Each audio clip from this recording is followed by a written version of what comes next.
Gumuho ang isang tulay na nagdudugtong sa dalawang barangay sa Quezon City dahil sa walang tigil na pag-ulan. Yan ang agenda report ni Andrea Salve live mula sa North Fairview. Andrea, paano makakaapekto yan?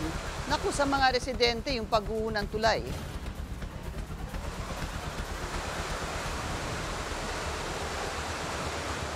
Pinky, ang pagtulay nga sa mga barangay ng Santa Lucia at North Fairview ay nangangahulugan din ng pagdurugtong ng serbisyo sa isa't isa. Karamihan daw kasi sa gumagamit sa tulay na yan ay mga estudyante at mga empleyado para makatipid sa pamasahe. Hindi na kinaya at tuluyan ng bumigay ang hanging bridge na nagdudugtong sa Barangay Santa Lucia at North Fairview sa Quezon City. Yan ay dahil sa rumagasang tubig sa creek matapos na magpakawala ng tubig ang Lamesa Dam. Bago pa ang bagyong Krising, ilang beses na raw inireklamo ang tulay dahil nakalaylay na ito. Pero mismong ang pundasyon na kasi ang bumigay sa kasagsagan ng bagyo. May damage na may na talaga. Lumulundo na talaga yung tapos yung ibang mga sira na. Parang shortcut yun, ma'am eh. Kaya napaka-importante po ng tulay na yan.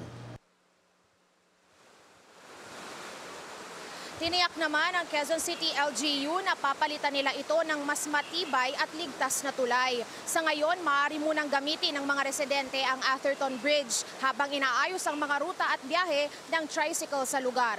Kasabay ng pagguho ng tulay ay ang lampas taong baha sa kalapit na residential area sa Santa Lucia.